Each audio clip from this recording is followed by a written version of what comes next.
All right. Come into the body.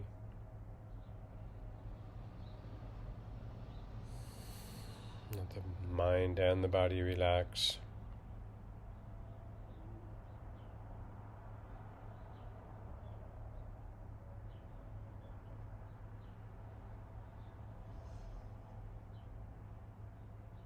Feel the energy of the thinking mind. Let that settle. Let it drop down into the body. The senses equal out.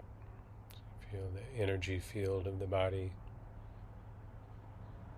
the aliveness of it.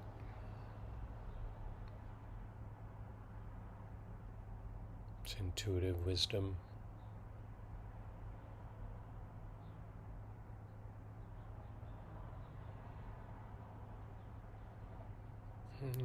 Don't have to manipulate or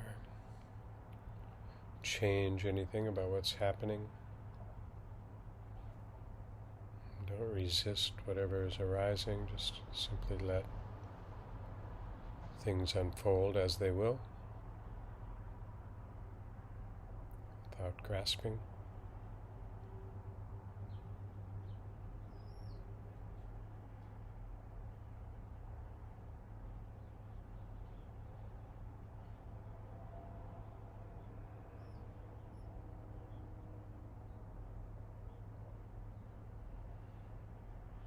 Thought, sound, smell, taste.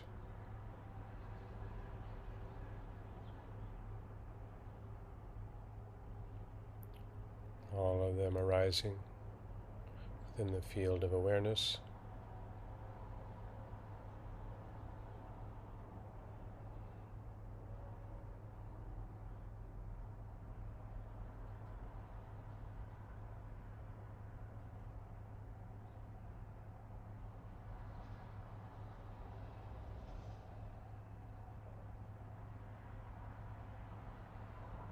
Just rest as awareness, that which enlivens, illuminates all experience.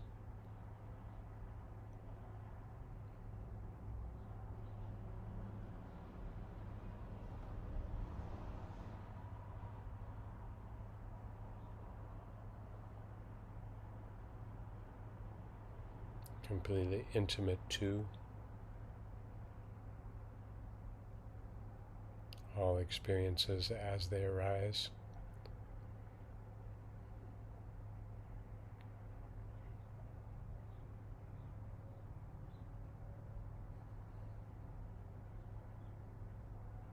Without identifying as them. So intimate with, inseparable from, but not the same as.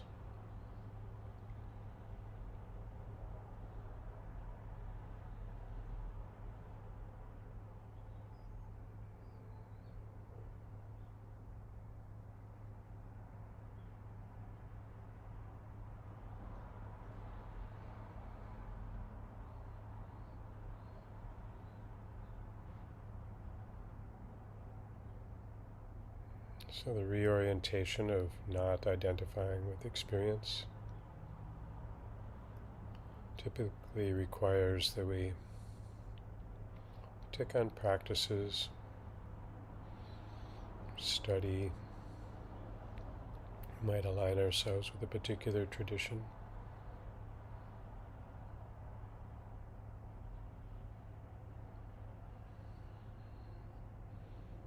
There can seemingly be a rub with its direct teachings, which point out that there's nothing to be attained. It's articulated in all of the contemplative traditions. It's not about gaining, it's really about letting go.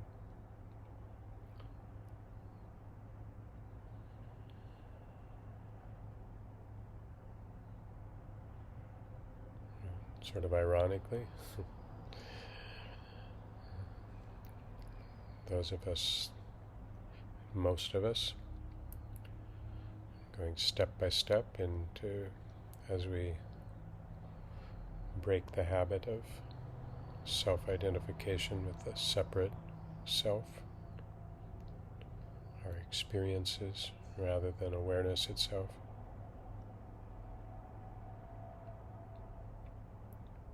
The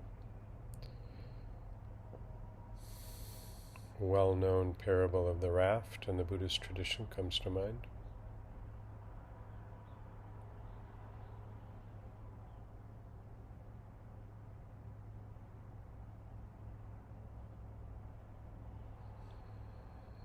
So when the intuitive heart, mind, body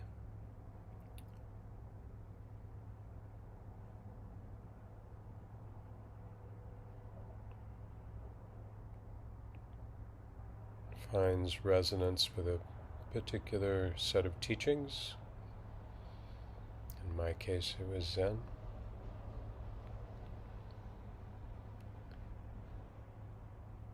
and then we're asked to, or it's recommended that we take up certain kinds of practices, behaviors. We immerse ourselves in philosophical language.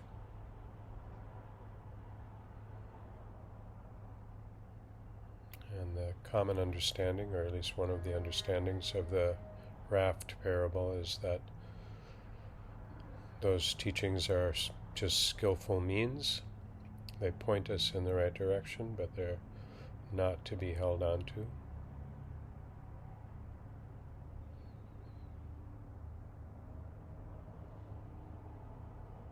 From the point of view of a separate self, however, the separate self will get us down with that idea.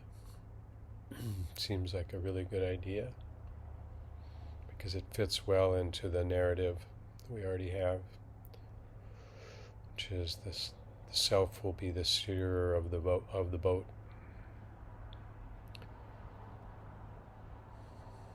It's the separate self that will save us, get us to the other shore, at which point the separate self will simply let go of the trappings of the practice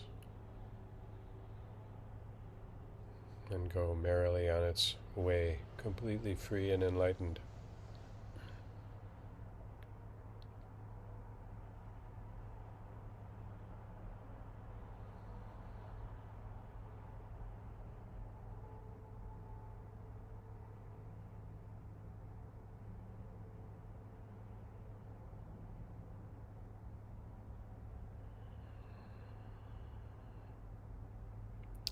There's a couple of pitfalls.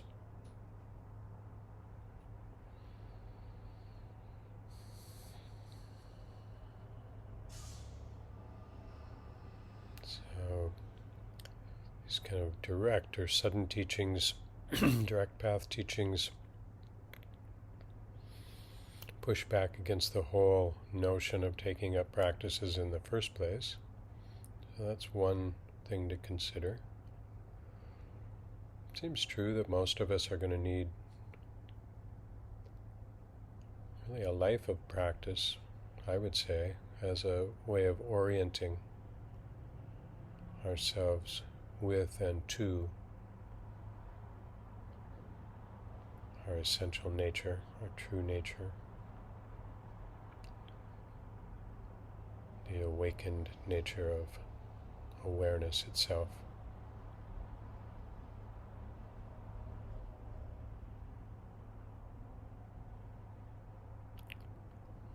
So that's one tension that we all have to sort of work out in our own way.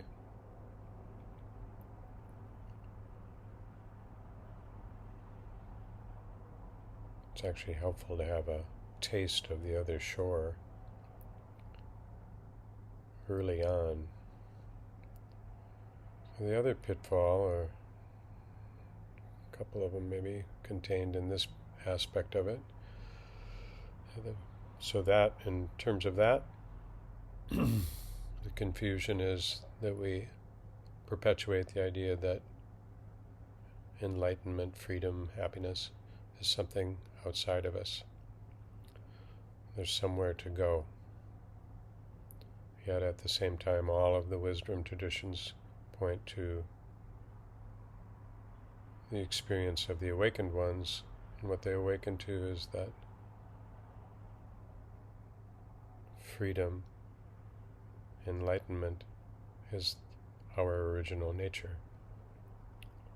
It's simply really knowing the self, not confusing the self with the experiences of the self, sensations, thoughts, perceptions.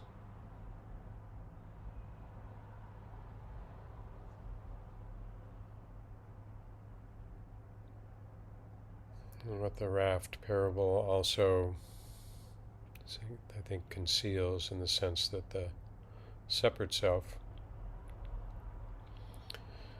can easily graft onto it, is that what really needs to be let go of is the self. That's the raft.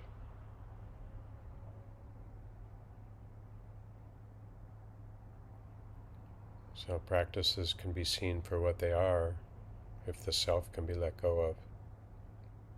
But you can let go of with practices, not let go of the self.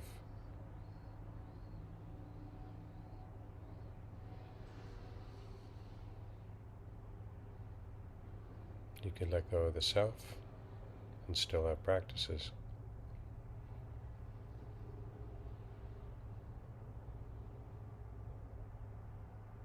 And the self, in this sense, meaning the small, separate self, thoughts, perceptions, feelings.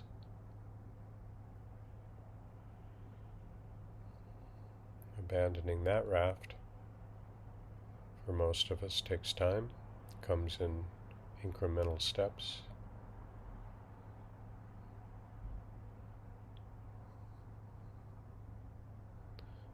It's not something that the small self, the thinking mind, can wrap itself around at all, and is ultimately terrified of.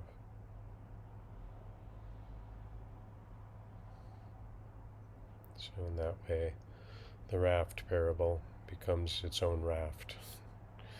It needs to be let go of.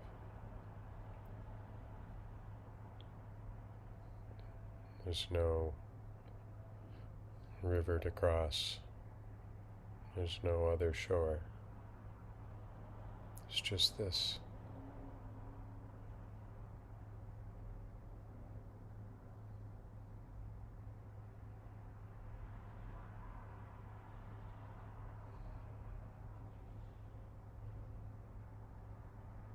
It's just this which is aware.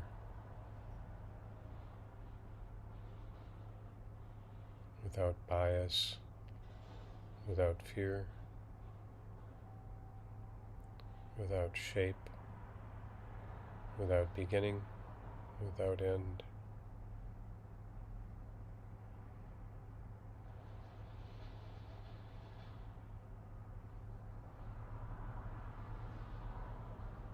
The knower that illuminates all experiences.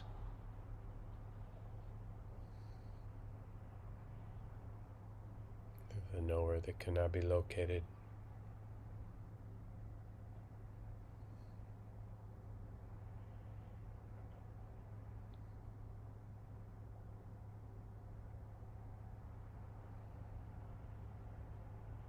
And is never apart from us.